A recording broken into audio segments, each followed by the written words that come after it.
You know, that huge, sudden shift to online learning, it really threw a spotlight on a massive challenge. How do we actually create digital classrooms that are inclusive for everyone? And what we're learning is the answer isn't just about better tech, it's about better design. So that's what we're going to dig into today. Two really powerful frameworks that can help us build bridges, not walls, in our online spaces. Yeah, that rapid move online, it was a real moment of reckoning, wasn't it? It made us all stop and ask a pretty tough question. In that mad dash to get everything online, did we end up building walls instead of bridges? Did we accidentally design spaces that push some learners out instead of pulling them in? You see, we have this tendency to treat inequity in our digital systems like it's some kind of software bug, right? Like it's just a problem we can patch up later. But what if that's the completely wrong way to even think about it? What if inequity isn't a bug at all? What if it's a feature? Something that's actually built right into the foundation of the digital tools we use every day. And if that's true, well, that changes everything. It means this is a design problem. And the good news about design problems is that they have design solutions. So, this gets us to the heart of the Digital Equity Challenge. Look, it's not just about making sure everyone has a laptop and decent Wi-Fi.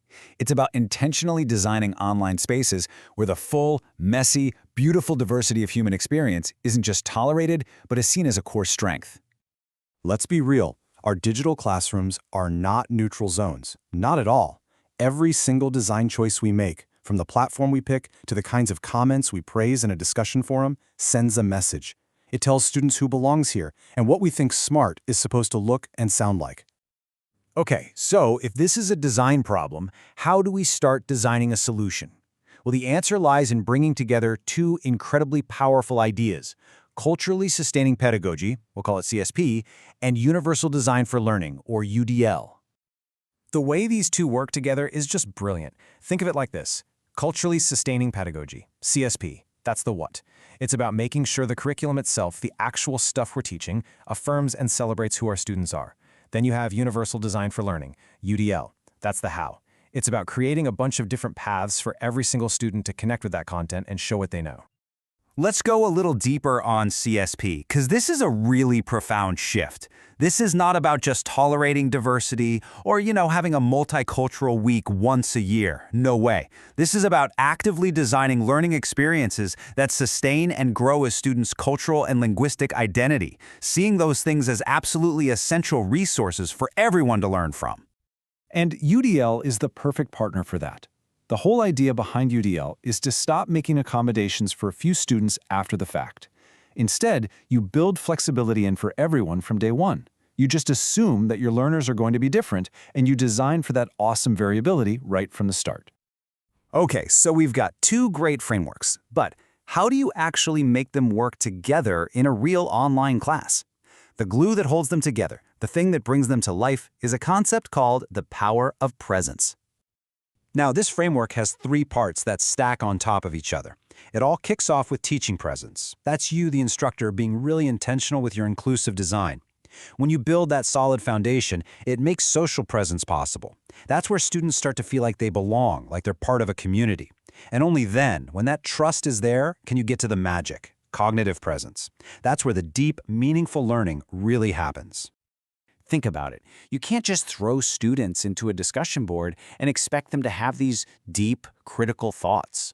Real learning is risky. It takes intellectual and emotional courage. And people only take those kinds of risks when they feel seen, when they feel valued, and when they feel connected.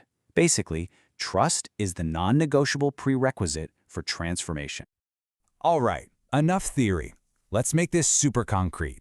The source material for this explainer applies all these ideas to a field where equity isn't just a nice idea. It's literally a matter of life and death: nursing education. So for a long time, education, especially in these high-stakes fields, has worked on a really rigid model, right? The standard is set in stone, and the question is, how can this student measure up to my standard? But CSP and UDL just completely flip that on its head. The question becomes about our design. It becomes, how can I design this standard and the ways we assess it so that all of my different students have a chance to show me they get it? And this isn't just some fantasy. This is what it looks like in the real world, letting a student turn in a care plan as a visual mind map instead of a 5-page paper. or allowing another to record a verbal reflection instead of writing it. It means building case studies with your students so they reflect their own communities, and it means using tools like asynchronous discussions that respect the fact that our students have complicated, busy lives. So what this all boils down to is a call to action. It's about moving past just being aware that inequity exists and starting to actively tear down and rebuild our teaching practices from the foundation up. This really is the big shift. We're moving away from that old reactive model of making special exceptions for some students after they're already struggling. Instead, we're moving toward a proactive model where we design a flexible, resilient system that expects and welcomes everyone right from the beginning. And that's the bottom line. True, meaningful inclusion isn't a checkbox. It's not an add-on you sprinkle in at the end. It is a fundamental design choice you make at the very start of the whole process. I just love this quote from the source material. It completely reframes what we should be aiming for. Real innovation isn't about having the fastest, flashiest new tech. It's about our ability to use that tech with genuine humanity. And in the end, it doesn't matter if you're a teacher or a nurse. The work is pretty much the same. It's about seeing the whole person in front of you, trying to understand their world, and then having the courage to redesign the old systems that just aren't serving them well. So I'll leave you with this question. It is one thing to, say, add a diversity statement to your syllabus. That's performative. But it's a whole other thing to fundamentally redesign how you teach and how you assess learning. So the question for all of us is, how do we make that leap from just going through the motions to creating real, lasting, transformative change?